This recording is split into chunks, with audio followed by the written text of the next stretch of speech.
देवतुल्य अम्मा शक्ति। आज स्वाध्याय चंद्र कुमार क्रमांक 1007, दिन बुधवार, तारीख 11 सितंबर 2024। और आज हमारे बीच में आदरणीय श्री अरविंद श्रीवास्तव जी, जो x member tribunal commercial tax हैं। आपका जो विषय चल रहा है वो चला है योग एक्यूप्रेशर, मूलभूत सिद्धांत और विकास, भाग 7। इससे पूर्व भी भाग 6 ले चुके हैं। आप ज्यादा समय लेते हो, आदरणीय श्रीवास्तव से निवेदन करते हैं कि आज का उद्बोधन जारी करें। आदरणीय श्रीवास्तव। आज स्वाध्याय सत्संग के 1007वें दिन में आप सभी का स्वागत है। हमारे बीच में कुशल संचालक अरविंद शर्मा जी उपस्थित हैं, जिनको कि मुझे लगता है कि 1007 दिन करना इतना सरल भी नहीं है, तो उनको निश्चित रूप से बधाई के पात्र हैं। वीएन चौधरी साहब हमारे बीच में हैं, उनका स्वागत है। हमारे रंजना शर्मा जी हैं, हमारे जो अनुज बधू कह लीजिए, या जो भी हमारे मित्र हैं, तो भाभी जी, आदरणीय भाभी जी भी कह सकते हैं, कोई भी कह सकते हैं, उनका स्वागत है। अशोक सेतकरी जी हैं, शेखरी जी हैं, उनका स्वागत है। अभिषेक शर्मा जी का स्वागत है। इस रूप में मैंने आज अलग से नोट किया, अभिषेक का मैंने नाम नोट किया था, और अचानक जब आया तो मुझे लगा कि शायद हमारे स्टूडेंट कोई ना हो जो हमारे यहाँ आजकल क्लासेस चलती हैं, तो फिर मुझे तुरंत याद आ गया शर्मा जी का, वो है, तो मैंने तुरंत संशोधन किया। मैंने कहा नहीं, समझ गया। तो के शर्मा जी हमारे बीच उपस्थित है, इन सभी का स्वागत है।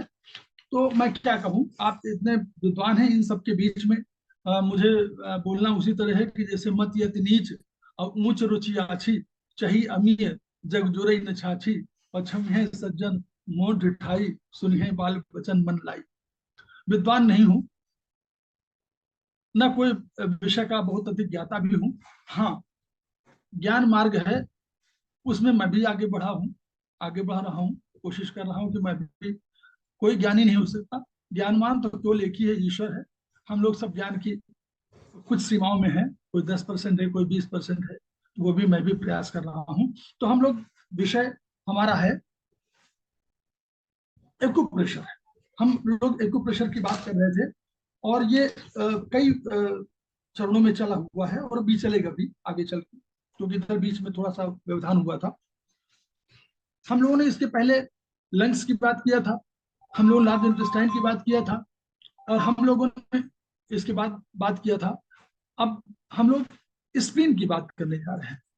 तो स्प्लीन जो एलोपैथ में है और जो एक्यूप्रेशर में है, थोड़ा सा अंतर है, इसीलिए हम लोग उनकी बात करते हैं, ताकि हम लोग जानें कि स्प्लीन का महत्व क्या है, या किसी भी ऑर्गन का महत्व हमारे लिए क्या है। तो स्प्लीन, अगर हम लोग ज्योतिषी नहीं है, लेकिन ज्योतिष में हमारे यहाँ सबकी एक ऑर्गन का समय है, तो उस हम लोग कहते हैं कि ये बर्थ ऑर्गन। तो बर्थ ऑर्गन हम लोग ज्योतिष से अलग है, तो हम लोग उसको कहते हैं कि स्प्लीन में जो 8 मई से 7 जून तक जिनका जन्म है, उनका बर्थ ऑर्गन स्प्लीन है। इस रूप में हम उसको देखते हैं। तो ब्रह्मांड में हम लोग मानते हैं कि ऊर्जा 3 रूप में आती है। एक हमको माता पिता से, परमेश्वर से जो मिली, वो ऊर्जा हमको हमारे किडनी में फैल गई। तो कालराज साहब आ गए, उनका भी स्वागत है। नेब साहब क्या नहीं, आप तो कालराज साहब नहीं है, देवऋषि जी क्या? देवऋषि जी, हाँ, देवऋषि जी, आपका स्वागत है। आप तो बहुत बढ़िया, आपका गाना हम लोगों ने सुना हुआ है, तो जी, तो आपका स्वागत है। तो मैं वही बात कर रहा था कि हम लोग ये मानते हैं कि ऊर्जा 3 रूप में आई। तो जो ब्रह्मांड, जो पहले ऊर्जा आई, वो हमारी माता पिता के माध्यम से आई, हमारे परमेश्वर के द्वारा प्रदत्त हुई, और वो किडनी में संग्रहित हो गई। इसको हम लोग बोलते हैं प्री हेवन की। ये प्री हेवन की आई, और उस वो की माने ऊर्जा, तो प्री हेवन ऊर्जा आई, वो किडनी में संग्रहित हो गई। दूसरी ऊर्जा जो है ब्रह्मांड की ऊर्जा आई। फिर उसके बाद हम लोग 2-2 घंटे में आती है हर ऑर्गन में, क्लॉक, ऑर्गन क्लॉक के हिसाब से। और तीसरी ऊर्जा हमारी जो है पार्थिव ऊर्जा है। जब हम जन्म हमने लिया, तो हमने जल ग्रहण किया, भोजन ग्रहण किया, वनस्पतियां लिया, वायु लिया, ये सब हमारी पार्थिव ऊर्जा के रूप में है। तो ये स्प्लीन का रोल क्या है? स्प्लीन का रोल यह है कि जो पोस्ट हेवन एनर्जी है, यानी पार्थिव ऊर्जा है, उसको ये जो भोजन हम लेते हैं उससे ये फूड की बनाती है, फूड की ऊर्जा बनाती है। फूड ग्रहण करती है, जल ग्रहण करती है, वनस्पतियां ग्रहण करती है, उनसे फूड की बनाती है, फिर उसको लंग्स में भेजती है और वहां से फिर रक्त में बनता है। तो यानी पहली ऊर्जा का स्रोत, पार्थिव ऊर्जा का स्रोत, पहला जो ऊर्जा का स्रोत हमारा स्प्लीन है, एक्यूप्रेशर के आधार पर। तो अगर कभी एनर्जी आपको महसूस ना हो तो हमारा ध्यान दो ऑर्गन्स पे जाना चाहिए, पहला हमारा स्प्लीन और दूसरा हमारा लंग्स, क्योंकि लंग्स ऊर्जा को ग्रहण करने के बाद पूरे शरीर में छितराता है। तो इसलिए वो भी सेकेंडरी ऑर्गन के रूप में है। प्राइमरी ऑर्गन के रूप में हमारा पोस्ट जो ये हेवन की है ऊर्जा है, वो हमारी स्प्लीन देता है। तो अगर आपको भूख नहीं लग रही है और आपको पेट भरा भरा लग रहा है तो आप समझिए कि स्प्लीन की डिफिशियंसी है, स्प्लीन की ऊर्जा की कमी है कहीं ना कहीं। अगर पतले दस्त आ रहे हैं तो मानिए कि स्प्लीन की ऊर्जा में कमी है। अगर फूड की ट्रांसफर नहीं होगी तो जब यही ऊर्जा का स्रोत है, पार्थिव ऊर्जा का स्रोत यही है पहली बार, तो हमको थकान भी लगी। तो थकान लगने पर भी हमारा ध्यान दो ऑर्गन्स पर तुरंत जाना चाहिए, स्प्लीन पर और दूसरा लंग्स पर। फिर मॉडर्न साइंस भी कहती है, मॉडर्न साइंस कहती है कि डब्ल्यूबीसी और आरबीसी और प्लेटलेट्स, इन सबका नियंत्रक जो है स्प्लीन है।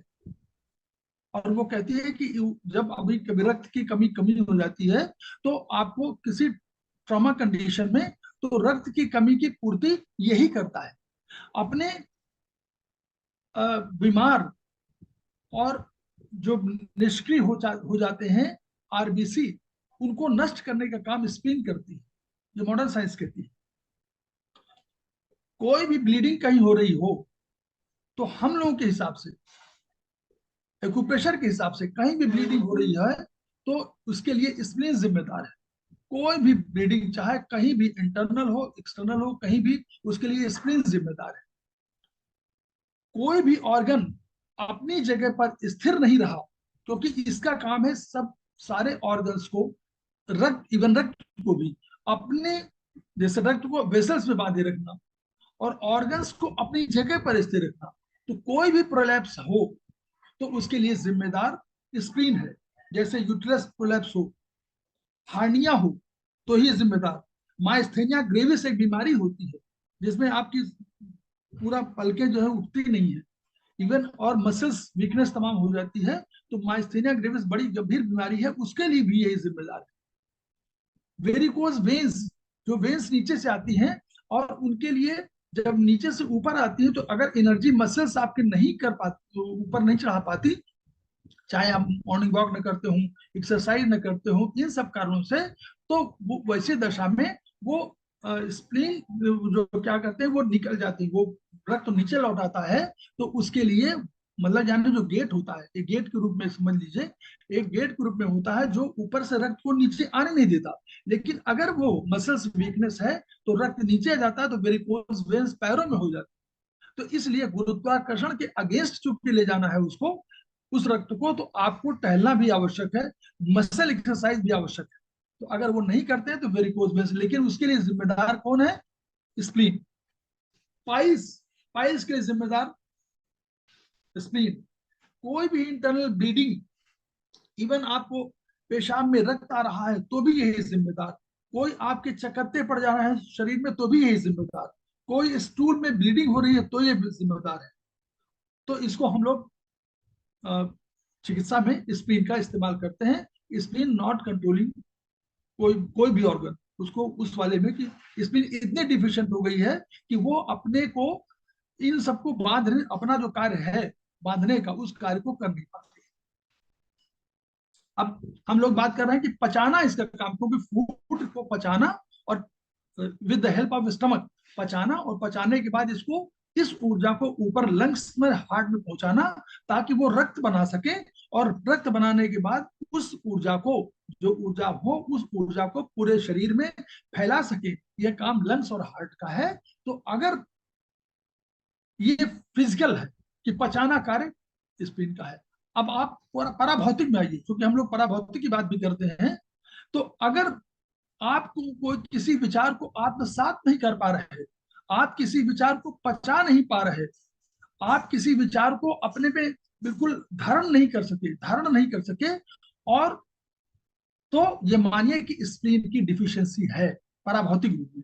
यानी अगर आपकी आदत ये है कि आपने कोई चीज सुनी और जिसको किसी को बताना है कि नहीं बताना, ये विचार आपने नहीं किया, और तुरंत सारे विचारों को तुरंत बताना शुरू किया, पचाया नहीं कि वर्चुअली सही है कि गलत है, तो ये आप जिम्मेदार मानिए स्पीड को है। तो स्पीड की डिफिशियंसी का वो आपको ट्रीटमेंट करना चाहिए। अब इसमें स्प्लीन और पैंक्रियाज दोनों के रूप में हम लोग ले रहे हैं। स्प्लीन हम लोगों के हिसाब से डॉक्टर वॉल ने जो बात में कही, जो ट्रेडिशनल चाइनीज सिस्टम के अलावा डॉक्टर वॉल जर्मनी के थे, एलोपैथ डॉक्टर, उन्होंने भी इस पर रिसर्च किया। तो उन्होंने पैर में इसकी जो लेफ्ट टो है, लेफ्ट बिग टो जिसको कहना चाहिए, तो लेफ्ट बिग टो में स्प्लीन की मेरिडियन मानी और राइट बिग टो में पैंक्रियाज की मेरिडियन मानी। तो ये थोड़ा सा अंतर है कि ये बाइलेटरल न होकर के एक ही साइड में है, लेफ्ट साइड में स्प्लीन मानी जाती है और राइट साइड में पैंक्रियास का ट्रीटमेंट किया जाता है। तो लिम्फेटिक सिस्टम का भी हेड है। अब लिम्फेटिक सिस्टम का हेड में क्या है, ये लिम्फेटिक सिस्टम क्या है, ईश्वर ने हम लोगों को जब रक्त की बनाने की बात आई तो रक्त को बनाने के लिए फैक्ट्री में तमाम मशीनों की आवश्यकता हुई। शरीर एक फैक्ट्री है, एक बिल्कुल आप समझ लीजिए ऊपर से नीचे तक अगर आप उसको सिलेंडर माने तो सिलिंड्रिकल फॉर्म में है, और उसमें 2 हाथ 2 पैर अलग अलग कर दें तो सिलेंडर फॉर्म ऊपर से लेके नीचे तक आपको उसे वैसे मिलेगा। उसमें क्या है कि अंदर जो है, जब पहले स्टार्टिंग में आई तो एक सिस्टम की जरूरत पड़ी, उसका नाम है डाइजेस्टिव सिस्टम। वो मुंह से शुरू हुआ, इसोफेगस हुआ, स्टमक हुआ, फिर स्मॉल इंटेस्टाइन, लार्ज इंटेस्टाइन, ये सब हुए, और इसके माध्यम से जो आपने खाया उसका अवशिष्ट पदार्थ बाहर निकल गया।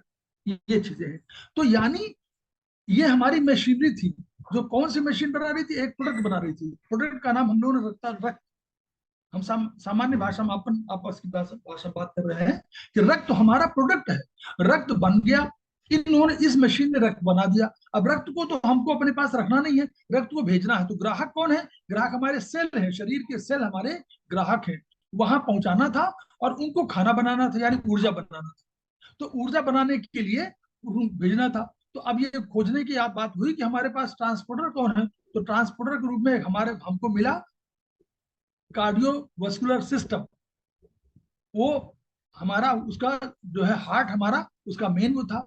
उसने कहा हमारे पास पूरा सिस्टम है, हमारे पास आर्टरीज है, हमारे पास वेन्स है, तो हम ले जाएंगे और वहां पर रक्त को दे देंगे, और रक्त को देने के बाद सेल में जहां जरूरत होगी वहां ऑक्सीजन दे देंगे, और उनसे कह देंगे कि जो आपका वेस्ट प्रोडक्ट है वो हमको दे दीजिए, तो हम वेस्ट प्रोडक्ट को ला करके फिर हार्ट को दे देंगे। बहुत अच्छा हुआ। फिर जब जाने लगा तो इस ट्रांसपोर्ट सिस्टम में कहीं कोई सामान गिर गया तो उसके लिए जिम्मेदार एक लिम्फेटिक सिस्टम कहा गया। जैसे जिन जगहों पर जा नहीं पाते हम लोग, तो हम लोग कोई ट्रक नहीं जा रहा किसी गली में, तो क्या करते हैं, एक छोटा सा रास्ता, कोई ट्रॉली, एक छोटे से ट्रॉली कह देते हैं कि इस ट्रॉली से आप माल पहुंचा दो। तो वो ट्रॉली का काम करने के लिए लिम्फेटिक सिस्टम हुआ, जिसने पहुंचाया भी और वेस्ट प्रोडक्ट लिया भी। तो ये this is set to be, ये जो वेनस सिस्टम है, जो वेनस सिस्टम है और जो हमारा लिम्फेटिक सिस्टम है, ये हमारा क्लीनिंग सिस्टम है। तो हमारा न्यूट्रिशन सिस्टम एक है, कौन है वो, आर्टीरियल सिस्टम हमारा न्यूट्रिशन सिस्टम है। लेकिन हमारे पास 2 सिस्टम ऐसे हैं जो क्लीनिंग सिस्टम है, उनका नाम है एक लिम्फेटिक सिस्टम और वेनस सिस्टम। तो इसलिए ये हम लोग मानते हैं कि cleaning is more important than nutrition. Cleaning के लिए 2 सिस्टम रखे गए। अगर घर में कूड़ा करकट रखा हुआ है तो हमको पहले उस पर ध्यान देना चाहिए कि उसको हम बाहर निकाल दें। वैसे ही शरीर में जब अगर आपका स्टूल पास नहीं हो रहा है, यूरिन पास नहीं हो रहा है, तो क्लीनिंग सिस्टम की कमी है। तो क्लीनिंग सिस्टम को हमको पहले सुधार लीजिए तो अपने आप भूख लगेगी। तो इसलिए हम लोग मानते हैं कि जब हमको कॉन्स्टिपेशन है तो कॉन्स्टिपेशन इज मोर प्रॉब्लमेटिक। भोजन आप ना करें चल जाएगा, लेकिन आपको कॉन्स्टिपेशन नहीं होना चाहिए। अब इसको एक और चीज कहा गया, फादर ऑफ सेल्फ ईगो। अब पराभौतिक रूप में समझिए, ये सेल्फ ईगो का सबसे बड़ा ऑर्गन है स्प्लीन। तो अगर किसी को घमंड भी है तो स्प्लीन का कहीं कहीं रोल है। घमंड वो सामान्य भाव नहीं, गौरव तो गौरव होना बहुत साधारण बात है, अभिमान है, घमंड है, तो आप समझिए कि स्प्लीन की कहीं ना कहीं प्रॉब्लम है। लेकिन इसका देखिए पॉजिटिव नेचर में क्या, दृढ़ता इसका स्वभाव है, लेकिन हाँ कहीं कहीं अगर बैलेंस फॉर्म में नहीं है तो हठ धर्मिता भी आ सकती है पराभौतिक रूप में। अगर ये बैलेंस है तो इसका गुण क्या है, लॉयल्टी है। ये अपने जिस काम में लगता है उसके प्रति लॉयल रहता है, जिस व्यक्ति के साथ मिलता है उसको लॉयल रहता है। लेकिन अगर कहीं ये इम्बैलेंस हो जाएगा तो चिपकू नेचर हो जाएगा, चिपकू स्वभाव। आप कहते हैं ना कि वो बहुत चिपकू स्वभाव का है, छोड़ ही नहीं रहा है अपनी बात को, तो वो चिपकू स्वभाव है, इसका ही है। अगर पॉजिटिव है, बैलेंस फॉर्म में है तो ठीक है, अगर इम्बैलेंस फॉर्म में तो चिपकू स्वभाव हो जाएगा। इसके रोग में हाथ पैर ठंडी होना हो सकता है, और इसका जो है ये आपका लंग्स में भी आ जाता है, लंग्स हार्ट में भी हो जाता है कि हाथ पैर ठंडे हो जाते हैं। लेकिन इसका निगेटिव पॉइंट अगर बहुत अधिक वो होगा तो अत्यधिक उदारता भी इसका, अत्यधिक उदारता और अत्यधिक दयालुता भी इसका स्वभाव हो जाता है। यहाँ बैलेंस फॉर्म में नहीं, लेकिन सामान्य रूप से उदार होगा, सामान्य रूप से दयालु होगा इस बर्थ ऑर्गन का आदमी। अगर इसका बैलेंस है तो क्या करेगा, ये काम को अनवरत करेगा, बैलेंस फॉर्म में काम को बढ़िया से करेगा, कोई दिक्कत नहीं होगी। लेकिन यदि ये बैलेंस फॉर्म में नहीं है तो चुपचाप पड़े रहेगा। तो अगर आप कभी देखिए कि कोई व्यक्ति लगातार खाना खाया फिर सो गया, नाश्ता किया फिर लेट गया, कहा अरे कहाँ जाना है, तो अगर ऐसा कोई कर रहा है तो समझ लीजिए कि स्प्लीन की कहीं कहीं डिफिशियंसी है, बैलेंस फॉर्म में नहीं है, स्प्लीन की डिफिशियंसी है। ये हमने बता दिया मिथ्याभिमान वाला। किसी बात की सनक और किसी बात का मोह, इसका निगेटिव स्वभाव है। सनक माने मोह, मोह माने इतना मोह कि आप फिर उसके अलावा विचार न कर सके, ये इसकी बात की जा रही है। सामान्य मोह सबको होता है, सामान्य मोह सबको होगा, सम्मोहन होगा, अपने घर परिवार से आप जुड़े रहेंगे वो सब होगा। लेकिन अधिक मोह जब आप किसी व्यक्ति के साथ करें तो ये समझ लीजिए कि स्प्लीन की ही ये प्रॉब्लम है। तो वाटर इनटेक कम रखना चाहिए ताकि लिम्फेटिक सिस्टम हेड है तो वाटर इनटेक बिल्कुल सामान्य हो। अगर कम हो जाएगा तो लिम्फ गाढ़ा हो जाएगा, हम लोग हिसाब से रक्त भी गाढ़ा हो जाएगा। तो हम लोग मानते हैं कि आपको पानी 3 लीटर पीना चाहिए। पानी हो, आपको चाय हो, लिक्विड हो, तरल हो, कोई भी तरल चीज हो, अगर आप वो पीते हैं तो 3 लीटर के हिसाब से आपको। पॉजिटिव गुण क्या है इसके, सिंपैथी, सहानुभूति, सहानुभूति वाला व्यक्ति होता है, संवेदनशील होता है, विचारों का निर्माण करता है, क्योंकि विचारों का निर्माण करता स्प्लीन है। याददाश्त अच्छी होती है अगर आप बैलेंस फॉर्म में हैं। अपने कर्म को बिल्कुल दृढ़चित्त होकर करना, बिल्कुल अपने लगे हुए हैं कि अपने काम को करने के लिए किसी से अधिक परेशान नहीं है, कर रहे हैं, तो ये इसका संतोष का भाव भी है, इसके साथ संतोष का भी भाव होगा। रचनात्मक, क्योंकि विचार है तो विचार रचनात्मक होंगे, तो रचनात्मक विचारों का भी ये बहुत बड़ा ऑर्गन है।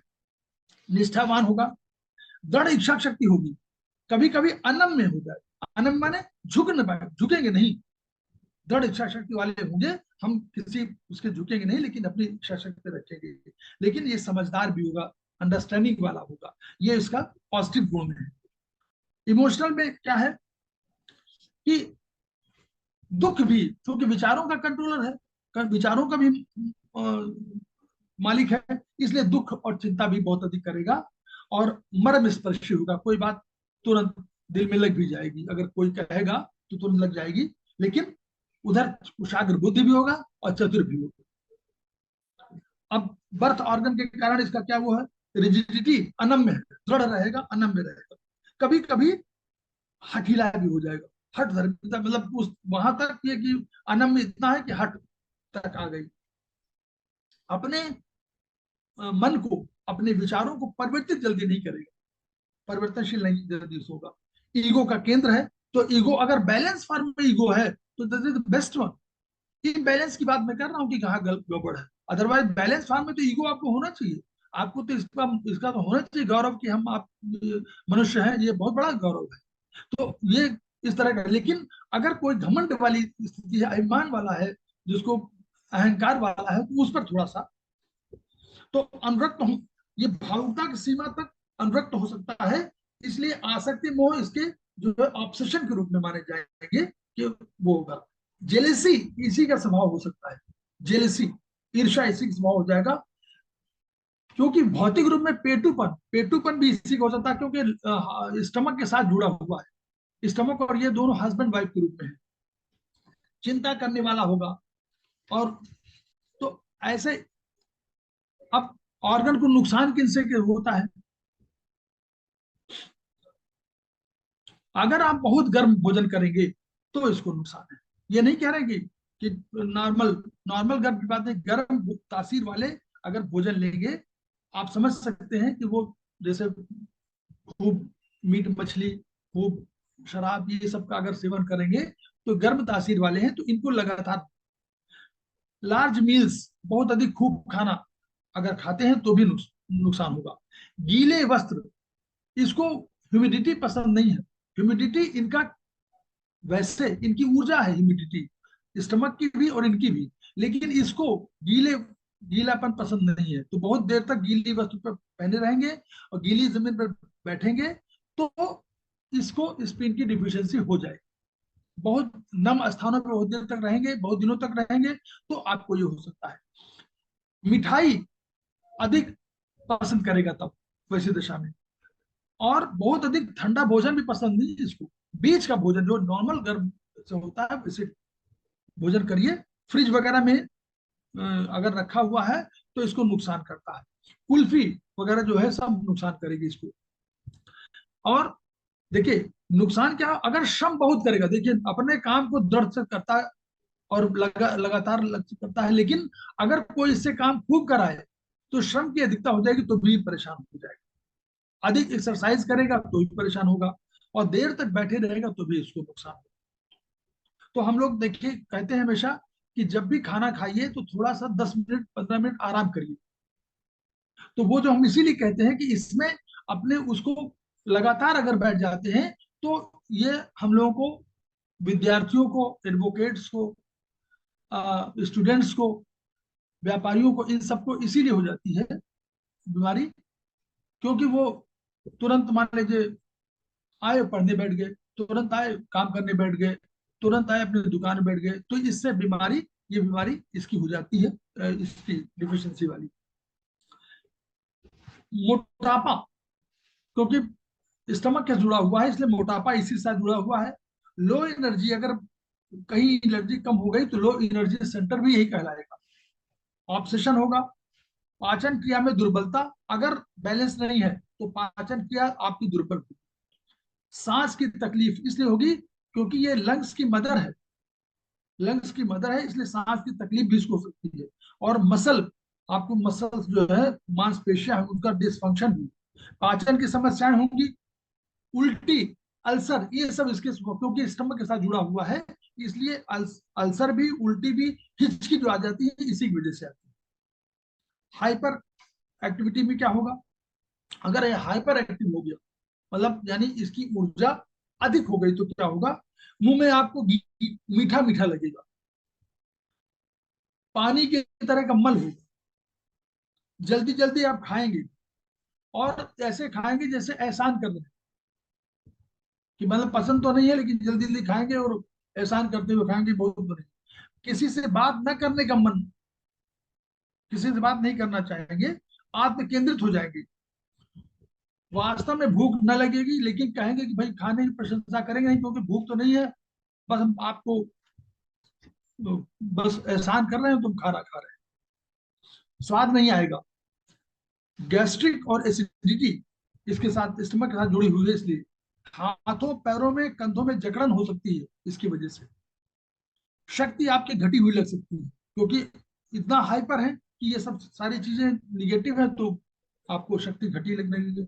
हिप और कमर में दर्द, ठंड लगेगी, और चलने की गति धीमी हो जाएगी।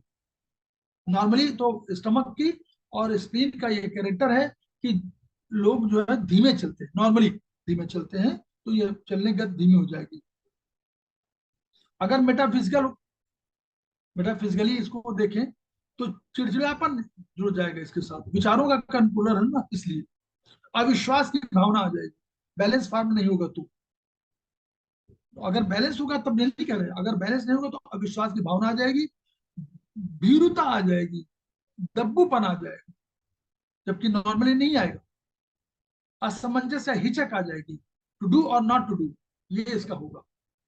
सावधान हो जाएगा लेकिन चिंतित बहुत रहेगा कि ये काम करने पर नुकसान तो नहीं हो जाएगा, इस तरह का स्वभाव हो जाएगा। बहुत अधिक विचार कर सोचने वाला होगा, बैठे बैठे सोचता रहेगा। तो ये सोचने वाला जो है स्क्रीन को आप नेचुरली कहीं कहीं डैमेज करते हैं, मानसिक रूप से उद्वेलित होने लगेगा।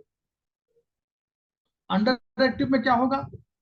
फिजिकल में देखिए अपच, डायरिया, क्योंकि ऊर्जा अगर इसके पास नहीं होगी तो ये रोक नहीं पाएगा मल को, और मल जो है डायरिया के रूप में कन्वर्ट हो जाएगा। लॉस ऑफ वेट हो जाएगा, वजन घटने लगेगा। एब्डोमिनल पेन हो जाएगा, शरीर में भार महसूस करने लगेगा, पैर पैर भारी लगने लगेगा आपको, हाथ पैर मोटे हो जाएंगे, मिठाई के प्रति आपका लालच बढ़ जाएगा, हाथ पैर ठंडे भी हो जाएंगे, और आपकी अधोवायु अधिक निकलने लगेगी, फ्लटुलेंस अधिक होने लगेगा, तेजी से भोजन करने लगेंगे, बहुत अधिक सोचने विचारने लगेंगे, और मेमोरी लॉस होने लगेगा। हमेशा चिंतित रहेंगे, उनिंदा महसूस करेंगे, लार आपकी कम बनेगी, बिना पानी के आप कोई भी ठोस भोजन ले ही नहीं पाएंगे। हाथ पैरों में कम गति होगी, क्यों? क्योंकि ऊर्जा कम है। रक्त की गति भी कम हो सकती है, पाचन कमजोर, डकार आएगी, और रीढ़ की हड्डी में दर्द भी हो सकता है। तो हम लोग बोथ थंब में यहाँ पर मेथी, नीचे वाले जॉइंट में मेथी, उपचार क्या है? मेथी पट्टी बोथ थंब में, नीचे वाले जॉइंट में, जिसको हम लोग कफ जॉइंट बोलते हैं, कफ जॉइंट में मेथी पट्टी। अब स्प्लीन डिफिशियंसी में जो ये लक्षण है, जैसे लूज स्टूल्स, लूज स्टूल हो गए, थकान लगेगी, फटीक बहुत होगी। डायबिटीज, जैसे डायबिटीज में है, तो डायबिटीज वाले में भी हम लोग स्टमक का इलाज करते हैं, डायबिटीज में भी हम लोग स्टमक का डिफिशियंसी का इलाज करते हैं, तो इसी के दोनों साथी हैं। फ्लूइड और की का डिस्ट्रीब्यूशन ठीक से नहीं होगा तो कोल्ड हैंड फीट हो जाएंगे, क्योंकि इसका काम जो है तरल जो है, जो खाया पिया आपने, ऊर्जा और तरलता को भी पूरे स्प्रेड करना है। तो अगर मान लीजिए ठीक से नहीं कर पाएंगे तो आपके हाथ पैर ठंडे आपको दिखेंगे, हाथ पैर पतले हो जाएंगे, पेट आपका भारी हो जाएगा, लिम्फ नोड्स की ग्रोथ हो जाएगी, क्योंकि लिम्फेटिक सिस्टम का ये हेड है। शरीर में सभी गांठों का यही कारण है, क्योंकि लिम्फेटिक सेंटर का हेड, सिस्टम का हेड है। एनल हेमोराइड्स, बवासीर, इसी कारण है। स्प्लीन में चिपकने का स्वभाव है, तो ये जो रोग होगा वो भी चिपकने वाला हो जाएगा, वो भी चिपकू हो जाएगा।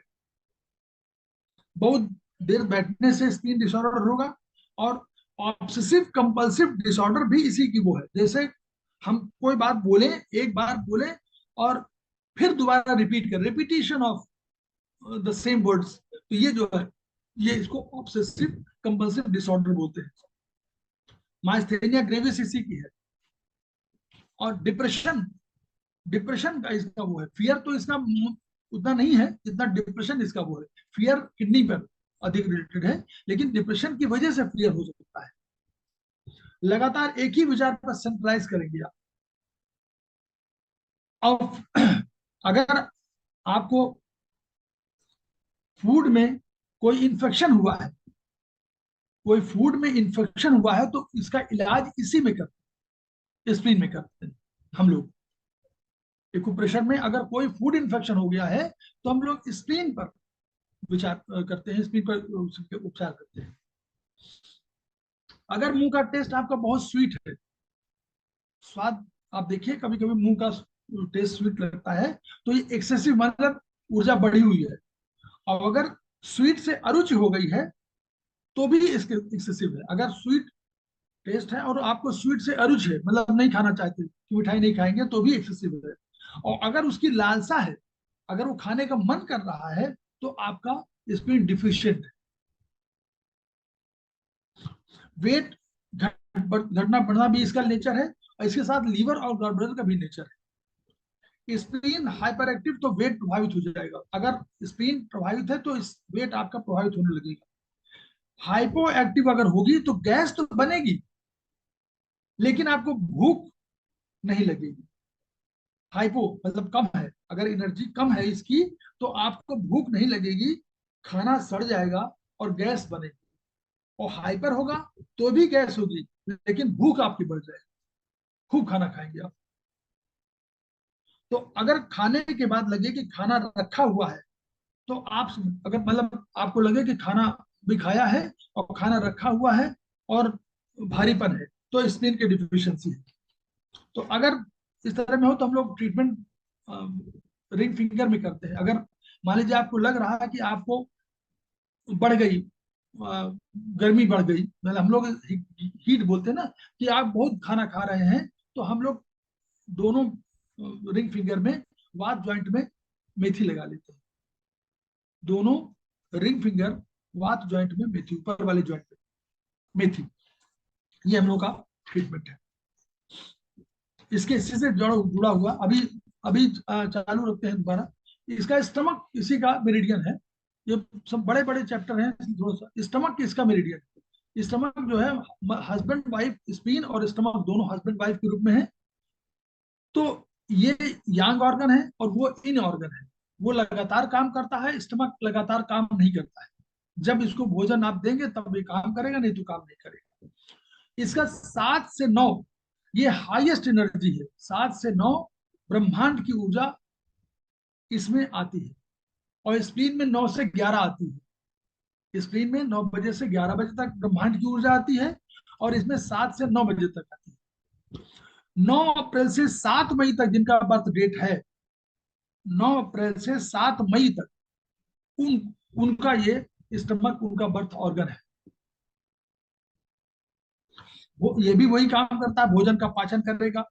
भोजन के पाचन के बाद मिश्रण को फिर अभी क्या करेगा, इसका काम दूसरा है। स्प्लीन ने उधर भेज दिया, इसने अपना जो है नीचे स्मॉल इंटेस्टाइन की ओर भेज दिया। शारीरिक द्रवों का जो जितने लिक्विड है शरीर के, उनका ये स्रोत है, यही यही सप्लाई करता है। पानी वानी सब यही पीना है। इसमें हमारे जो शरीर के 3 वार्मर है, तो ये मिडिल वार्मर, ऊपर वार्मर लंग्स और हार्ट है, नीचे में बीच वाले में मिडिल वार्मर में स्प्लीन स्टमक है, और नीचे में लीवर और किडनी वगैरह है। तो ये मिडिल वार्मर का ये कंट्रोलर है। ऊर्जा यहीं से ऊपर ऊपर जाएगी और नीचे जाएगी, दोनों जगह। स्प्लीन की ऊर्जा तो ऊपर जाती है लेकिन स्टमक की ऊर्जा ऊपर से नीचे जाती है, मतलब जहां से नीचे चली जाती है। अगर स्टमक की रुक गई, स्टमक ऊर्जा रुक गई, तो आपका रिटेंशन ऑफ फूड हो जाएगा। जैसे आप कहते हैं ना कि खाना रुक गया, छोटे बच्चों में अधिक होता है और तो लोग समझ जाते हैं, तो रिटेंशन ऑफ फूड हो जाएगा, तो रुक जाएगा खाना।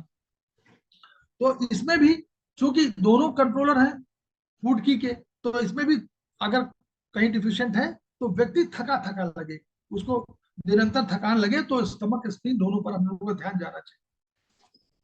भोजन को ऊपर से नीचे अगर भेजना है तो लिक्विड चाहिए, लिक्विड कम तो स्टमक रुक जाएगा। तो पानी, इसीलिए स्टमक के लिए पानी बहुत आवश्यक है। पानी पीजिए स्टमक को, क्योंकि स्टमक एक मिक्सर की तरह है, इसको इस तरह मानिए। स्टमक एक मिक्सर की तरह है, अगर वो लगातार चले और उसको पानी न मिले तो गर्म हो जाएगा। वैसे भी स्टमक में हम लोग आयुर्वेदिक के हिसाब से जठराग्नि है, मॉडर्न साइंस के हिसाब से HCl है, एच हाइड्रोक्लोरिक एसिड है, उसका pH 1.2 रहता है। आप हाईली एसिडिक कहलाता है, तो वो हाईली एसिडिक इसलिए वो तो गर्म रहता ही है, तो उसको आपको हमेशा ठंडा पानी उसको चाहिए। स्टमक और स्प्लीन में कितना अंतर है देखिए, स्टमक को तो ठंडापन चाहिए, ह्यूमिडिटी चाहिए, स्प्लीन को पसंद नहीं। स्प्लीन कहते ना, हमको ठंडापन नहीं चाहिए। तो अगर ह्यूमिडिटी अधिक है तो स्प्लीन के लिए नुकसानदेह है। तो इसलिए हम लोग दोनों के बैलेंस करेंगे। तो अगर बॉडी फ्लूइड की कमी है तो ये समझिए कि बीमारी आपकी इस स्टमक इन की डिफिशियंसी है। स्टमक का इन मतलब इन माने जो उसका इंटरनल स्ट्रक्चरल पार्ट है, उसके अंदर जो लिक्विड है, जो वो जो द्रव है या जो पदार्थ है, उस पर कमी हो जाएगी। अब इसके लिए क्या है, चकना जो हम लोग चनाचूर वगैरह नहीं खाते हैं, चनाचूर, मठरी, भुजिया, पाव रोटी, ये ड्राई फूड्स है, तो ये लोगों के लिए नुकसान है। ये नहीं कहते, कहते कि नहीं ये नहीं चाहिए, इनको चाहिए नॉर्मल फूड। तो अगर ये सब बहुत खाते हैं तो आपको स्टमक की इनडिफिशियंसी हो जाएगी हमेशा। अत्यधिक गर्म तासीर के भोजन अगर हम करेंगे तो वहां स्पिन को भी नुकसान दे रहा है, यहाँ स्टमक को भी, क्योंकि स्टमक में तो ऑलरेडी गर्मी है। वो कह रहे हैं कि अधिक गर्म तासीर वाले भोजन नहीं चाहिए, तासीर वाले यानी हम लोग वही बात कर रहे हैं कि लगातार मीट, मांस, मदिरा, ये सब चीजों को अगर लगातार सेवन करते हैं तो नुकसान करेगा। मिर्च, मसाले, अदरक, चाय, कॉफी, तंबाकू, ये भी आपको स्टमक की हीट बढ़ाती है। इसीलिए जिन लोगों को, जो लोग लगातार तंबाकू खाते हैं, तो उन लोगों को स्टमक की ये हीट की डिफिशियंसी मतलब हीट बढ़ जाती है, उसको हम लोगों को ट्रीटमेंट करना पड़ता है। तो अत्यधिक ठंडी तासीर के भोजन करने से भी नुकसान है इसको। आइसक्रीम वगैरह नहीं खाना चाहिए, तो उस समय भी स्टमक में कोल्डनेस हो जाती है। तो अगर गर्म तासीर का पसंद नहीं है तो बहुत ठंडी तासीर का भी पसंद है, मध्य वाला बीच का को चाहिए। रात में अगर देर से लौटे यहाँ तो आप फिर भोजन मत करिए, उससे बेटर है कि भोजन मत करिए, अपना दूध दूध पी के सो जाइए। लेकिन अगर रात में देर से भोजन कर रहे हैं तो एक तो दोनों चीजें, एक तो ये एक्यूप्रेशर भी कह रहा है और यही एलोपैथ भी कह रहा है, वहां भी तो हाइपोथैलेमस को विचार आना चाहिए कि हमारा भूख और प्यास सबकी समय है, तो वहां भी हाइपोथैलेमस प्रभावित हो रहा है, तो इसलिए जो है स्टमक की डिफिशियंसी हो जाएगी। करी, बड़ी, हरी, ये इसका कंसेप्ट है कि अगर ये हो हरी तो इन सब में आपको फायदा हो रहा है, दोनों फूड हो जाएगा और कंट्रावेक्शन भी, डकारी आएंगी, उल्टी आएगी, उबकाई आएगी, पर स्टमक हीट बढ़ गई तो आपके चेस्ट में जाएगी और आपको चेस्ट कंजेशन करेगी। वो आपको फिर यहाँ पर लगेगा कि कोई भरापन है, ऊपर जाए तो नेसल कैविटी प्रॉब्लम करेगी, इसी की वजह से कैटरेक्ट हो जाता है। तो सलाह क्या इसमें दी जाती है कि आप नियमित समय पर भोजन करिए, ज्यादा न खाएं, कम भी न खाइए, भोजन खूब चबाकर खाइए और रात्रि में देर से भोजन मत करिए। अगर रात को 11-12 बज गया है तो छोड़ दीजिए, उस दिन भोजन मत करिए, लेकिन समय से करिए ताकि 1-2 घंटा आपको। अच्छा, 24 घंटे में देखिए, लगभग 24 घंटे में ये 2 से 2.5 लीटर भोजन को पचाता है, तरल को पचाता है। प्रोटीन पाचन का प्रथम स्तर पूरा करता है ये स्टमक। ग्लूकोज का भी पाचन काफी मात्रा में करता है। काइम को डुडनम में भेजने का काम है। जो काइम है हमारा, जो स्टमक से जाता है, तो डुडनम माने स्मॉल इंटेस्टाइन का पहला पार्ट होता है, वहीं पर सारे आते हैं, वहीं पर बाइल जूस भी आता है, वहीं पर पैंक्रियाज का भी आता है, वहीं पर इंटेस्टाइनल जूस भी आता है। तो तीनों जूस मिलकर के वहां बहुत अधिक रिएक्शन करते हैं। तो वो जो बहुत इंपॉर्टेंट पॉइंट है डुडेनम। तो स्प्लीन और स्टमक लंग्स और एलाई के माता पिता के रूप में, लंग्स एलाई के माता पिता के रूप में है, इसलिए जो लंग्स और एलाई के गुण हैं वो भी इनमें आएंगे, या दोनों में एक दूसरे के गुण आएंगे। जैसे हमारे परिवार में होता है कि माता पिता के गुण पुत्रों में और पुत्रियों में होता है, वैसे ही यहाँ भी चूंकि मदर फादर हैं, ये मदर फादर हैं उसके लंग्स के, एलाई के, तो वो दोनों के गुण आ जाएंगे। तो चिंता, दुख, शोक वो उसका है, मेन उसका है, दुख शोक उसका है, लंग्स का है, लेकिन इसमें भी आ जाएगी। शरीर व मन की दृढ़ता, तो शरीर मन की दृढ़ता दोनों में कॉमन है, लंग्स में भी है कॉमन और यहाँ भी कॉमन। ये वही लक्षण है, चिंता है, भुलक्कड़पन, मेमोरी का चूंकि वो है ना, इसलिए मेमोरी में वही स्टमक स्क्रीन। मिठाई के प्रति आकर्षण, चिंतित रहना है, फिक्र करना है। फिर देखिए कहाँ समझ जाती है, तो इसलिए ये लेडीज के लिए बहुत इंपॉर्टेंट मेरिडियन के रूप में है। ब्रेस्ट की जितनी प्रॉब्लम होती है वो ST12 से ST19, मतलब स्टमक के 12 पॉइंट से 19 पॉइंट तक होती है, और स्टमक का 17 point very important for breast के नोड्स, इन सब के लिए बहुत बहुत इंपॉर्टेंट पॉइंट है, क्योंकि मेरिडियन बिल्कुल सामने से जाती है, बिल्कुल किडनी के बगल से, तो इसलिए बहुत इंपॉर्टेंट ये वाले इसकी पॉइंट है, इसमें करते हैं। अगर पेट की समस्या है तो भी है, मुंह समस्या है, स्टमक ओपन्स इन माउथ, मतलब जो हमारा स्टमक है यहाँ है, लेकिन ओपन्स इन माउथ, माउथ तक उसका संबंध है, तो हम लोग मानते हैं कि मुंह से जैसे खाता है वो स्टमक का इलाज करना होता है। तो मुंह की जीभ की कोई समस्या है तो स्टमक की समस्या है। मसूड़ों से रक्त आएगा तो हीट की वजह से, हीट की वजह से मसूड़ों में रक्त आएगा। खाने के बाद अगर पेट में तनाव है तो भी इस वजह से हिचकी आएगी, आ भरने का नेचर हो जाएगा। और ये पैर में जो हमारा बिग टो के बगल में जो टो है, उसको वहां पर इसका मेरिडियन है, तो वो उस वाली उंगली में आप देखिएगा, उस उंगलियों में बिछिया उछिया पहनाते हैं ना, लेडीज को बिछिया पहनाते हैं उस सेकंड वाले में। वो कारण वही है कि वहां पर एक लगातार एक आपको प्रेशर स्टिमुलेशन रहे, क्योंकि लेडीज का काम नॉर्मली ये था, तो स्टमक उनकी उनको खाना बनाना है, खड़े रहना है, तमाम चीजें करना, तो खड़े रहने के लिए भी स्प्लीन जिम्मेदार हो जाती है, तो उन सब की वजह से काम अधिक करना है, तो इन सब के लिए वजह से पहले से पहना दिया गया कि भाई ये रूप में उसको एक धार्मिक या वैवाहिक बना दिया गया, लेकिन है उसका नेचर ही। विवेक इसी का स्वभाव है, विवेक इसी का स्वभाव है। लिप्स में सूजन आएगी तो इसी का लिप्स, यहाँ ये होठ, क्योंकि यहीं से शुरू होता है ना, तो लिप्स की सूजन इसी का वो। मुंह से दुर्गंध आएगी तो स्टमक की हीट की वजह से, अगर स्टमक में हीट होगी तो मुंह से दुर्गंध आएगी। नाक के इस वाले पॉइंट पर थोड़ा सा लालिमा आ जाएगी। और चूंकि पराभौतिक रूप से विचारों का भी नियंत्रक है, इसलिए मैनिया भी इसका स्वभाव कभी कभी हो सकता है। मैनिया हमारे उन्माद, सनक, ये सब। अच्छा, इसमें वो तो हम लोग नहीं समझ पाएंगे। टंग में कोटिंग एक शुरू हो जाती है, जब आप देखते हैं ना जीभी से करते हैं तो कोटिंग उतर जाती है। जब आप जीभी से करते हैं सवेरे ब्रश करके, तो जीभी से एक कोटिंग होती है, व्हाइट कोटिंग, वो उतर जाती है नॉर्मली। लेकिन अगर नहीं उतरी है तो ये समझिए कि स्टमक की डिफिशियंसी हो रही है। अगर नहीं उतर रही है और लगातार बनी रही है तो वो इसी वजह से है।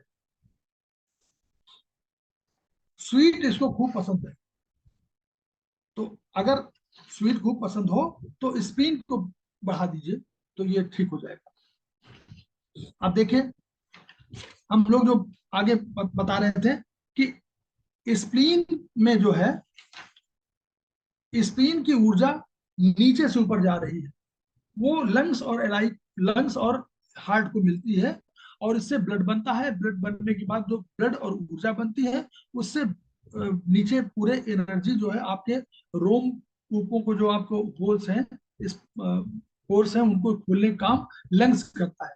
तो लंग्स जो है, लंग्स और हार्ट दोनों जिम्मेदार है उसके लिए। तो ये तो ऊपर चली गई, स्टमक की ऊर्जा नीचे चली गई, और उसने स्मॉल इंटेस्टाइन लार्ज इंटेस्टाइन के माध्यम से आगे बढ़ाना शुरू किया, ये उसका है। तो स्टमक को ह्यूमिडिटी पसंद, लेकिन स्प्लीन को ह्यूमिडिटी ना पसंद, उसको तरलता नहीं चाहिए। स्टमक को ड्राइनेस ना पसंद है, ड्राइनेस नहीं चाहिए क्योंकि वो मिक्सर है, और स्प्लीन को ड्राइनेस पसंद है। अगर स्प्लीन सूख गया, स्टमक से सूख गया, तो भोजन आगे बढ़ेगा ही नहीं, क्योंकि चर्निंग, अब प्रोसेस वैसे देखिए, चर्निंग उसमें होती है। अगर वो मशीन ही गर्म हो गई तो चर्निंग से इनकार कर देगी, तो रिटेंशन ऑफ फूड हो जाएगा।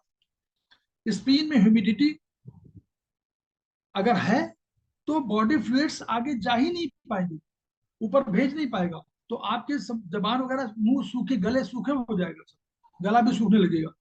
स्टमक में अधिकतर ऊर्जा बढ़ने के लोग होंगे, स्टमक में अधिकतर हीट बढ़ेगी, क्योंकि आप देखिए स्टमक की हीट के लिए हम लोग लगातार लगाए रखते हैं स्टमक हीट के पॉइंट, कि स्टमक हीट में बढ़ेगी बढ़ेगी, नॉर्मली बढ़ेगी, और गर्मी के मौसम में तो और बढ़ेगी। स्प्लीन में ऊर्जा घटने के रोग है, स्प्लीन में ऊर्जा घटेगी, इसके अधिक रोग होते हैं, स्प्लीन डिफिशिएंट अधिक होती है। स्टमक जल्दी गर्म होता है, स्प्लीन जल्दी ठंडी होती है, तुरंत उसको ठंडक लग जाती है। तो ठंडक में पानी, गीले वस्त्रों में बैठिए नहीं, ये स्टमक की वो गर्मी सूट नहीं करती है, और स्प्लीन को सर्दी सूट नहीं करती। सर्दी में स्प्लीन परेशान होती है और गर्मी में स्टमक परेशान होता है। तो ये अगर हाइपर एक्टिव स्टमक है तो भूख ज्यादा लगेगी आपको, ज्वर जैसा फील होगा, गैस होगी, आपको भूख अधिक लगेगी, तो आप समझिए कि हाइपर एक्टिव स्टमक है।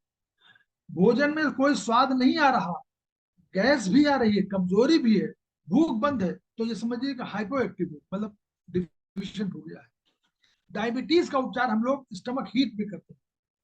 डायबिटीज का उपचार प्राथमिक रूप से स्टमक हीट में भी होता है, और दूसरे प्रोटोकॉल भी हैं, वो और भी करते हैं, लेकिन स्टमक हीट का भी प्रोटोकॉल हम लोग देते हैं। फूड इन्फेक्शन में हम लोग स्प्लीन का उपचार करते हैं।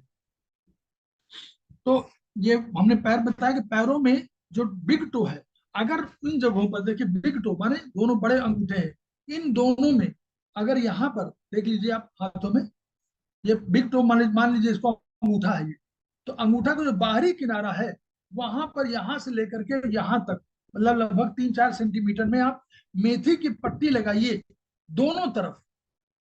तो इस तरफ जब राइट में लगाएंगे तो वो पैंक्रियाज को प्रभावित करेगी, और लेफ्ट में लगाएंगे तो वो स्प्लीन को प्रभावित करेगी। तो ये यहाँ पर लगाना चाहिए। और हाथ में देखिए, हाथों में इनमें लगाइए तो लिम्फ मेरिडियन है, ये हम लोग बताया नहीं था एक अभी, जो लिम्फेटिक सिस्टम, तो लिम्फ मेरिडियन एक खोजी गई है, बताएंगे चर्चा में अलग से करेंगे। तो इस वाले पे भी मेथी यहाँ से लेकर यहाँ तक लगाइए, मेथी यहाँ इतने इस अंगूठे से नीचे तक आ जाइए, तो यहाँ तक लगाइए मेथी दोनों में, तो 4 आपकी मेथी हो गई। हमेशा के लिए ट्रीटमेंट कंपल्सरी कर दीजिए इसको। इसको एवरी डे आप मेथी लगाइए, 8 घंटे के लिए लगाइए, 8-9 घंटे रात में लगा लीजिए, सवेरे उसको निकाल दीजिए। ब्लीडिंग में आप समझ लीजिए हम लोग करते हैं उसका उपचार, स्प्लीन का उपचार, WBC, RBC, प्लेटलेट्स, थैलेसीमिया, इन सब में उपचार स्प्लीन का होता है। Gonads, prostate, testicles, uterus, vagina, urethra, penis, इन सब में हम लोग, पॉइंट तो वैसे ये है, देखिए ये लगा हुआ है, ये पॉइंट है यहाँ पर, आपका मिडिल फिंगर से बिल्कुल आइए और इस जगह पर लगाइए, यहाँ पर सिलेक्ट कर दीजिए, मतलब यहाँ पर या तो मेथी लगा दीजिए तो भी चलेगा, मेथी लगा दीजिए, या मैग्नेट लगाना हो तो पीला मैग्नेट ऊपर दिखना चाहिए, जो कि ये उंगली दिखा रहा है, ये वो PN, यही है PN13, बहुत बढ़िया वो है, ये सभी के लिए, पुरुषों और नारियों दोनों के लिए आवश्यक है, बहुत बढ़िया। अब PN जो राइट वाली जो हमने पैर बताया, वो पैंक्रियाज मेरिडियन, प्रोटीन मेटाबॉलिज्म, आपका यूरिक एसिड, आपका कार्बोहाइड्रेट के लिए, और कोलेस्ट्रॉल के लिए, फैट के लिए, तो ये सब वहां से जब पैरों में लगा देंगे यहाँ से यहाँ तक, तो इन सब का इलाज जो है अपने आप होता रहता है, क्योंकि ये सब का मेटाबॉलिज्म का सबसे बड़ा सेंटर है। और हम लोग बताया ना कि गोनेट्स के लिए एक और भी, जब अब ये सब पॉइंट हम लोग को समझ में नहीं आएंगे, ST का 17 वाला पॉइंट बताया था ब्रेस्ट कैंसर के लिए या ब्रेस्ट में नोड्स के लिए, स्टमक का 31 पॉइंट गोनेट्स के लिए, ओवरीज के लिए, टेस्टिकल्स के लिए बहुत इंपॉर्टेंट पॉइंट है, और PN13 2 पॉइंट बहुत इंपॉर्टेंट है, मतलब पैंक्रियाज माने राइट साइड में, और स्टमक 31 माने स्टमक के 31 को जो पॉइंट नीचे आ रहा है वहां पर, और स्टमक 10 जो है थायराइड के लिए, स्टमक 9 पैराथायराइड के लिए। स्टमक दांत का कोई भी प्रॉब्लम है तो ये स्टमक के 7-8 3 पॉइंट हैं, जो दांतों की लोअर और अपर दांतों के लिए हम लोग यूज करते हैं।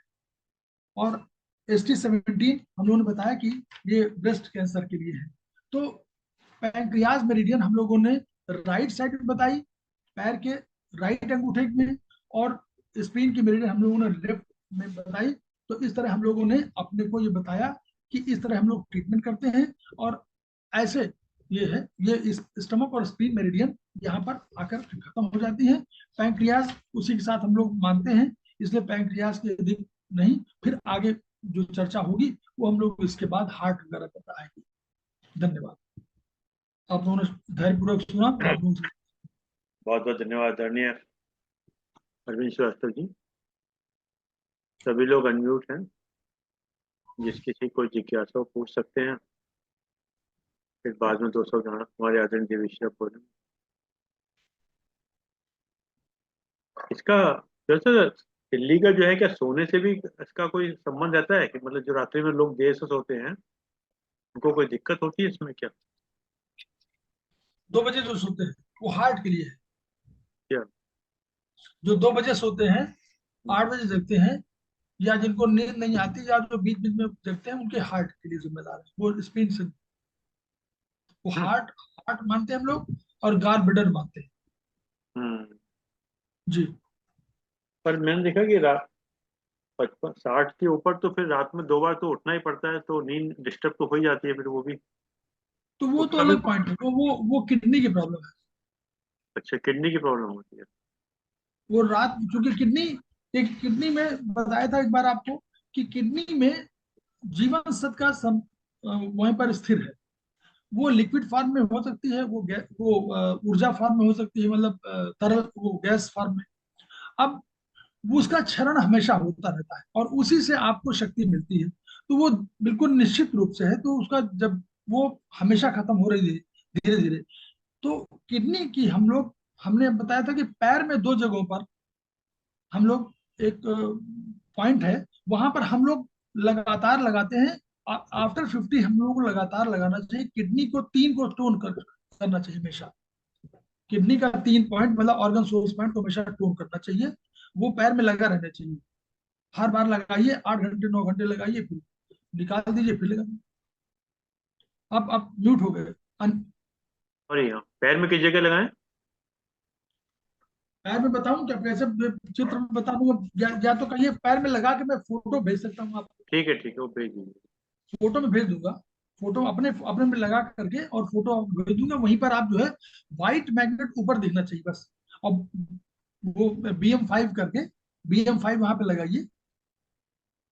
ब्यूल मैग्नेट 5, ब्यूल मैग्नेट 5 वहां पे लगा दीजिए। मैं लिख दूंगा कि ब्यूल मैग्नेट 5 लगाइए इन जगहों पर। सबको लगाना चाहिए, लेडीज जेंट सबको। अच्छा। हाँ, ये सबके लिए है। नहीं तो रात्रि किडनी, में लगा के सुबह तक लगे रहने मतलब उसको। वो 9 घंटे, 8 9 घंटे लगाइए। वो अगर कभी गलती से आप नवीन लगाएंगे, नवीन छोड़ देंगे, तो कोई दिक्कत नहीं, अगले दिन कर लीजिए। वो आप 48 घंटे लगा सकते हैं, उसमें कोई दिक्कत नहीं। हम्म। मतलब ये एक बीच में हम लोग कहते हैं ना, एलोपैथ का एक सिद्धांत है कि हमारा जो शरीर है वो रिएक्शन और एक्शन से चलता है। तो उनका कहना है कि जैसे एल्सीशियन कुत्ता कोई है, अब आप गए तो वो तो पहले भौं भौं करेगा, धीरे धीरे भौं भौं करना बंद कर देगा, अंत में समझेगा ये हमारे परिवार सदस्य है। तो उस एनर्जी को हटा लेंगे जब, तो फिर वो बॉडी रिकूप करेगी, और फिर अगले लगाएंगे तो वो इफेक्टिव हो जाएगी। तो इसलिए हम लोग बीच में कहते हैं कि हटा भी दीजिए। लेकिन किडनी तो चूंकि हमेशा डिफिशियंट है, किडनी कभी एक्सेस नहीं होती है। किडनी के फंक्शन तो एक्सेस हो सकते हैं, लेकिन किडनी हमेशा डिफिशिएंट होती है। इसलिए किडनी को हमेशा लगा, उसमें कोई दिक्कत और किसी का कोई नहीं। प्रश्न और पूछ? चिंता देखिए, अगर प्रणाम वैसे तो, श्रीवास्तव साहब। हम्म। सर प्रणाम। श्रीवास्तव साहब प्रणाम। हम्म। सर एक कोई सेल्फ गाइड बुक हो सकता है क्या? इसका कोई है जो आप सजेस्ट कर सकें? है सर। किताब, असल में किताबें संस्थान की तमाम है। देखिए कुछ जैसे सीनियर इस तरह के हैं। अच्छा, इसमें गाइड किया हुआ है कहाँ कहाँ लगाना है, क्या करना है? हाँ हाँ, गाइड किया हुआ है पूरा। उसमें दिया हुआ है कि ये रोग है, ऐसे यहाँ पर इस तरह दिया होगा, हम्म। तो उनमें क्या ये कलर किसका लगाना है, ऐसे कलर, किसका इस है? तरह। ये किसका लिखा हुआ? आप आपने ये, आपका है? हाँ, ये वही हमारा नहीं है। ये सर वही है, एकुप्रेशर शोध प्रशिक्षण उपचार संस्थान प्रयागराज। अच्छा अच्छा। वही जो तो मिल जाएगा किताबें अमेजन वही, पर? किताबें सब अमेजन वही। पर? अमेजन मिल जाएगी। अमेजन में अभी आजकल ओपन हो गया है, अमेजन में आ गई है। हम लोग धन्यवाद। देखिए शर्मा जी, हम लोग कहीं भी, कोई भी कहीं कैंप लगाना चाह रहा है तो फ्री एक्यूप्रेशर कैंप हम लोग लगाते हैं। आप हमको कहीं बुलाइए, हमको गाजियाबाद आने में कोई दिक्कत नहीं, हमको कहीं जाने की कोई प्रॉब्लम नहीं है। हम हम इस स्वांता सुखाए बने हुए, इसी काम करने के लिए कोई दिक्कत नहीं। हमारा फ्री एक्यूप्रेशर कैंप है। हमारा 19वां जैसे हम लोग लगा चुके हैं, 20वां भी हम लगाएंगे। 21वां हमारे अपना वो हमारे कामरान में ही जो मीटिंग हो रही है उसी में हम लोग अपना एक छोटा सा कैंप लगाने जा रहे हैं 30 तारीख को। तो ये सब हम लोग कर रहे हैं। तो अवेयरनेस के लिए हम लोग प्रयासशील हैं। फ्री हमारी क्लासेस चलती हैं जो लगातार चलती है 6 डेज ये संडे। नोएडा में है, हाँ नोएडा सर, में ऑनलाइन, लगाए ऑनलाइन सर कैंप। ऑनलाइन? नहीं नहीं, ऑनलाइन तो क्लासेस हमारी चलती है सर 6 डेज, नहीं, बुधवार को छोड़ करके। उसका कैंप टाइमिंग क्या कहाँ है? रहेगा? कैंप नोएडा एनसीआर, कहीं भी आप बुलाएंगे हम लगा देंगे। आप नहीं, कहीं बुलाइए बुलाने हम आ जाएंगे। हमको केवल 2 टेबल चाहिए, 4 कुर्सी चाहिए बस। आप बुला लो, जसोला में बुला लो अपना। ठीक है। कहीं बुलाइए हमको, हम तो जाने के लिए तैयार हैं। हम तो दिल्ली चले गए थे, वो एक गुरुद्वारा था तो उन्होंने कहा कि दिल्ली जाएंगे। हमने कहा क्यों नहीं चले जाएंगे, पेट्रोल ही तो हमारा खर्च होगा, कोई चिंता नहीं, नहीं। आपका ऐसे रेगुलर नोएडा में कहाँ पर लगा रहे हैं? नोएडा सर अलग अलग, जैसे कभी किसी फैक्ट्री में लगा दिए, किसी रेजिडेंशियल में लगा। अब की हमने स्कूल में लगाया था, कंचन पब्लिक स्कूल में। अब एक छोटा सा हम लोग सेक्टर 8 में स्कूल है नवरत्न फाउंडेशन का, तो वहां पे लगाने जा रहे हैं। छोटे बच्चों का है, वहां ट्रीटमेंट कर देते हैं, वहां जाके वो पेरेंट्स भी आ जाते हैं 2-4 लोग। अब आप विश्वास नहीं करेंगे कि दुख बहुत होता है। जो भी डॉक्टर हैं वो लोग सहमत होंगे कि इसमें बीमारी हम लोग को हो जाती है। जब पेशेंट को देखते हैं तो खुद बीमार हो जाते हैं। ये होता है ना सर, अगर आप डॉक्टर होंगे तो आप समझ रहे होंगे। जब भी किसी पेशेंट को देखते हैं तो पहले एक दिन तो खुद ही डिप्रेशन के शिकार हो जाते हैं। आप अच्छा, विश्वास वो नहीं बात। करेंगे, क्यों जब देखा कि किडनी इतनी इतनी डिफिशिएंट है और स्टमक हीट इतनी बढ़ी हुई है, इलाज कैसे करें, पैसा भी नहीं उसके पास। आप हम अपने सेंटर बुलाते कि आइए हम फ्री कर दें, लेकिन सेंटर में आने के लिए तो पैसा चाहिए।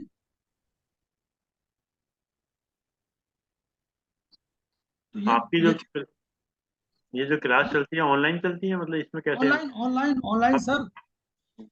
ये अब कब मैसेज चलती है? आता है, टाइमिंग क्या है इसकी? मैसेज टाइमिंग मैसेज आता है। आज भी क्लास में मैसेज आते रहते हैं वहां टाइमिंग क्या से, है? प्रयागराज से। नहीं, मैं टाइमिंग क्या है क्लास के? मैं बताता हूँ, अभी आई हुई है। नहीं सर, हमारी जो क्लास है, देखिए हम जो क्लास चला रहे हैं सर, हम्म। हम करिकुलम वाली क्लास चलाते हैं।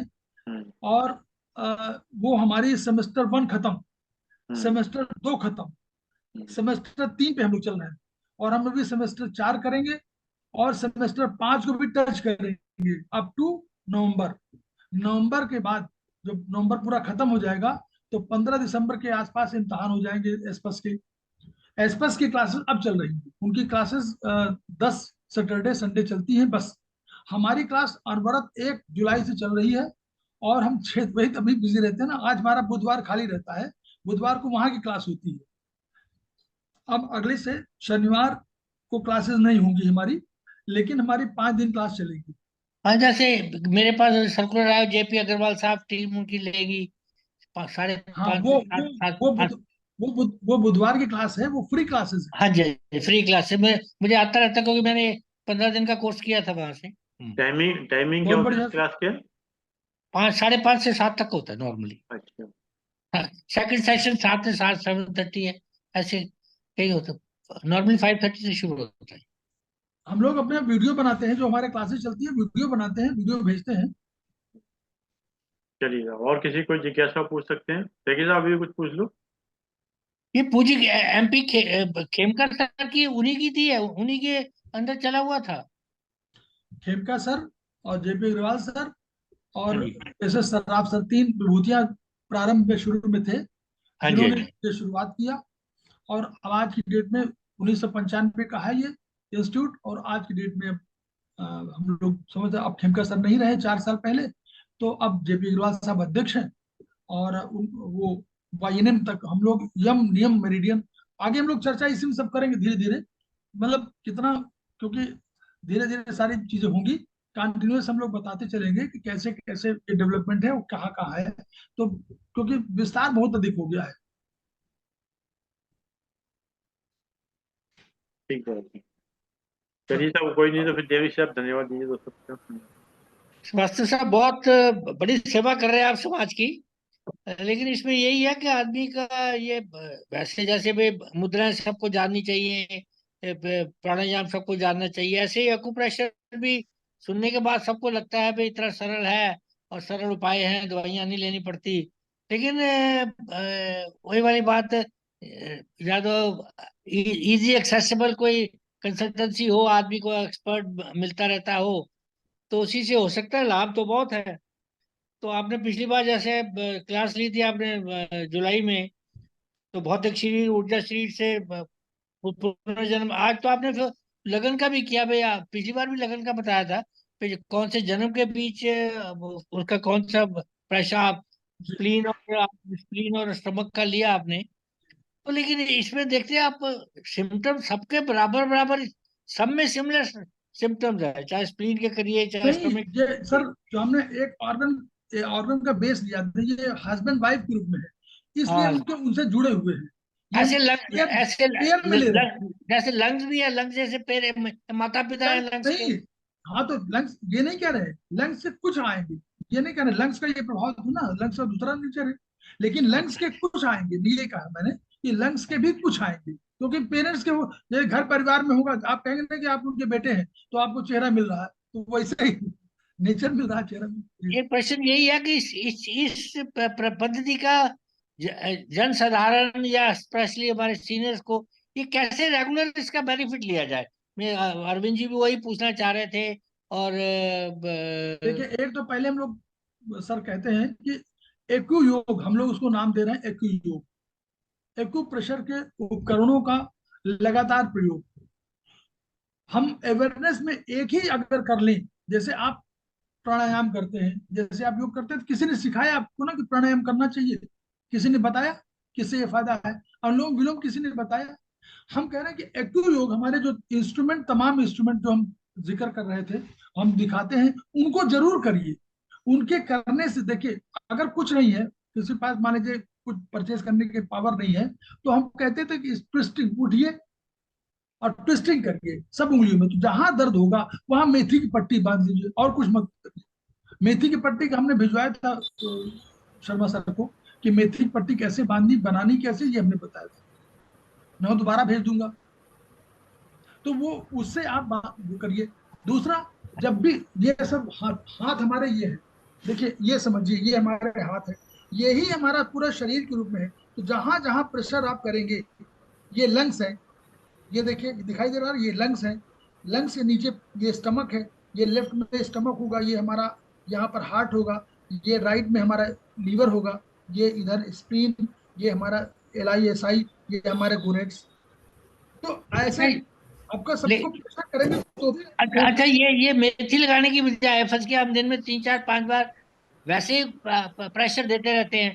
जैसे मेरी आदत है, मैं करता रहता हूँ, आपको नहीं, प्रेशर जो करता रहता ये नहीं कर रहे, जो कर रहे हैं उनकी कोई बात ही नहीं है, लेकिन हूँ। चाहे मेथी में होता है, जैसे मेथी लगा लीजिए आप तो कम, और हल्के हल्के भाई भी प्रेस दिया तो वो उसका प्रेशर उस पॉइंट पे पड़ना शुरू हो जाता है, ये हम लोग कहते हैं कि नहीं कर पाता। और एक्यू योग तो आपको सबको करना चाहिए, मैं तो हमको बताता हूँ हमेशा, मान लीजिए ये अंगूठे के नीचे दर्द हो रहा है, इसमें ये क्या मतलब हुआ? है, अंगूठे के नीचे दर्द हो रहा है, अंगूठे के नीचे? हम मेथी लगा लीजिए, कहाँ नहीं, पर क्या दर्द हो रहा है, नहीं अंगूठे कहाँ के पर नीचे? दर्द हो ये अंगूठे के नीचे, ये रहा है, और कोई सिम्टम बताइए। और कुछ नहीं है, बस ये यहाँ ये तो इसको सबसे ही हो दबाने से रहा हो है, रहा है, दबाने से। मीठा मीठा दर्द है, मीठा मीठा यानी हल्का सा दर्द है, सर बाकी सब ठीक है। मीठा मीठा नहीं, मीठा मीठा। अगर मीठा मीठा दर्द है तो हम लोग मानते हैं कि सर्कुलेशन की समस्या है, सर्कुलेशन माने ब्लड सर्कुलेशन की समस्या है। तो आप उसको जो है, अगर इस तरह के जो जितने भी है वो हाँ ये चलाइए, है, यहाँ हाँ। यहाँ पे चलाइए, जो हम्म, आपके पास वो है ना, तो अंगूठी, जी हाँ, जी हाँ, जी हाँ। अंगूठी भी है, वो भी है, ये दोनों वो तरफ। है।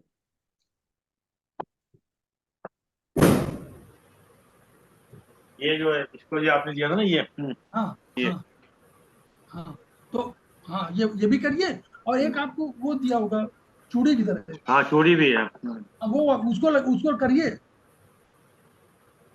वो सर्कुलेशन करिए। ये रात को में हम तो एक्सरसाइज भी करते हैं, जैसे ये ये वाली एक्सरसाइज, ये वाली, ये चूड़ियाँ, ये ये वाली जो है ना। हाँ हाँ हाँ हाँ, ये यहाँ पे इसको लगा करके, और ये अच्छा। ऐसे करिए, तो जो सर्कुलेशन माने यहाँ से सर्कुलेशन जो आ रहा है, वो कहीं रुक गया, किसी तरह रुकता है, मान लीजिए कहीं होता तो वो प्रॉब्लम होती है, तो उसको जो है ये एक्सरसाइज सबको करिए, सब लोग करें, तो उससे क्या होगा देखिए, ऐसे हम लोग कर रहे हैं तो लंग्स के लिए, ये लंग्स के लिए है, दिस इज फॉर लंग्स, ये देखिए। अच्छा ये है तो नहीं होगा तो ऐसे जितने इनका अरविंद पहला जी तो ये अरविंद जी ये टेबल पे रखिए अपने पास, हमेशा करते रहा करिए। नहीं है, टेबल पे रखा हुआ, टेबल पे ही है सब अच्छा अच्छा। हाँ, सारे टेबल हैं। पे रख जी। तो जो इसको ये वाला करिए, आप इसके परिवर्तन जो है 10-15 दिन में समझ में आने लगेगा। हाँ, अब नहीं पहले नहीं, से सब है, मैं टेबल पे है सारी चीजें क्लियर है। हाँ हाँ करते रहा करिए, ये करते रहा करिए। करते रहिए, से जो है ठीक हो जाएगा। और ट्रीटमेंट तो अलग से है, मेथी वहां पर अगर इस दोनों जॉइंट्स में मेथी लगा लीजिए, इन दोनों जॉइंट्स में मेथी लगा अच्छा लीजिए, मतलब मेथी ये मान मेथी। के चलें कि जहां भी दर्द हो रहा है वहां मेथी लगा लें। देखिए, दो दो दर्द होते हैं, एक दर्द मीठा मीठा आपने कहा ना, ये हम्म नॉर्मली सर्कुलेशन का दर्द है। हम्म, एक जब आप कहेंगे बहुत अधिक अनकंट्रोल दर्द है, तो वो हाँ नर्वस सिस्टम का दर्द होता है। अच्छा अच्छा।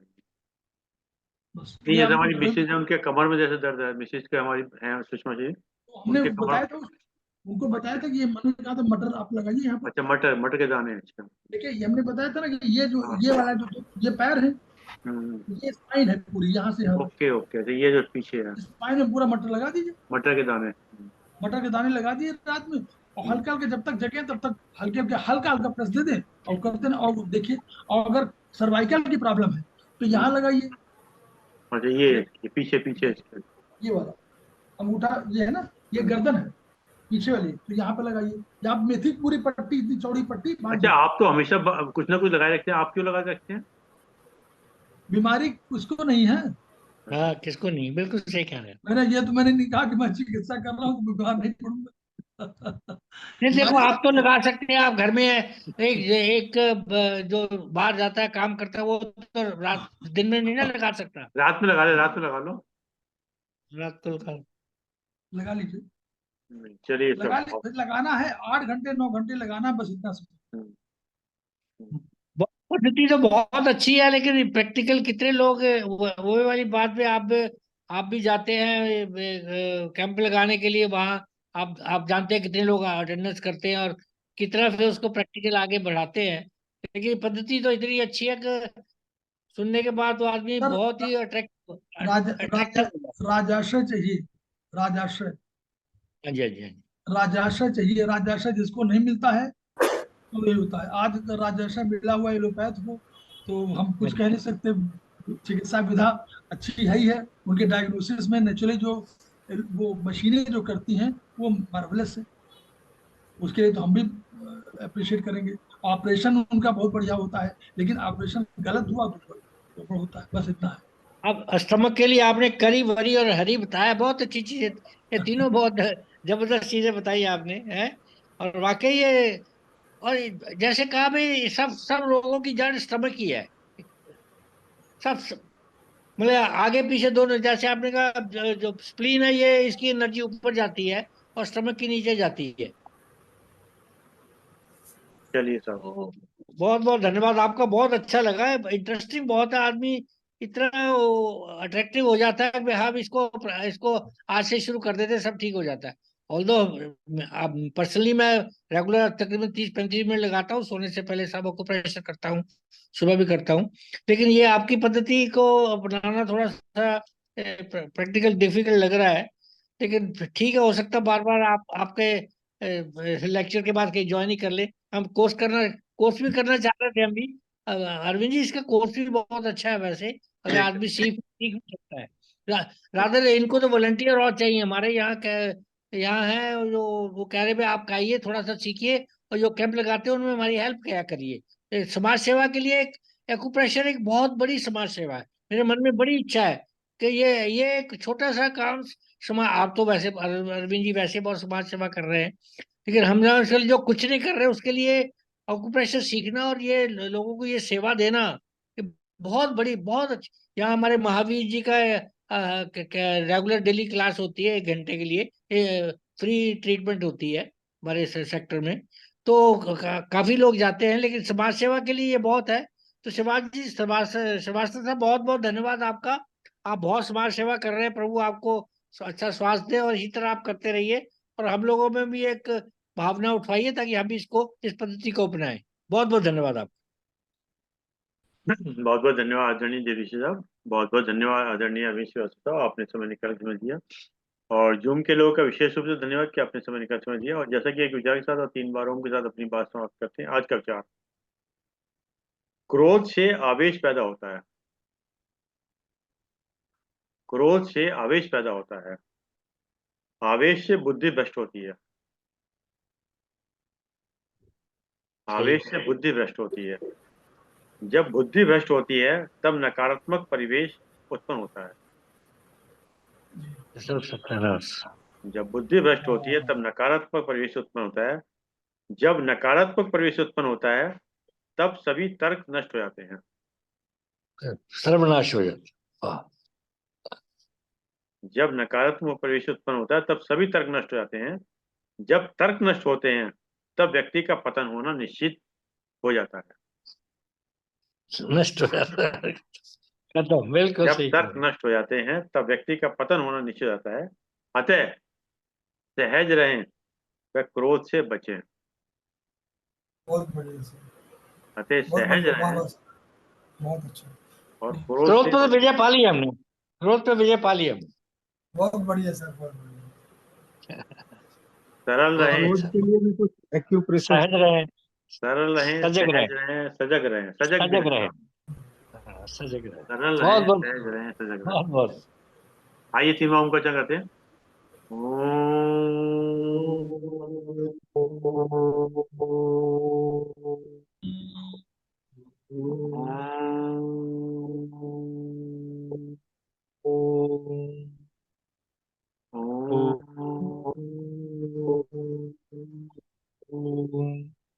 शांति, शांति, शांति। सभी प्रणाम सर।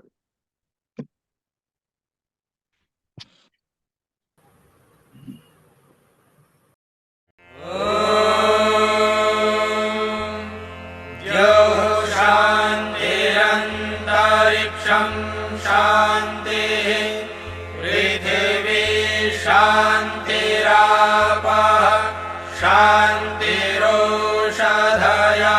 शान्तिः वनस्पतयः शान्तिर्विश्वे देवाः शान्तिर्ब्रह्म शान्तिः सर्वं शान्तिः शान्तिः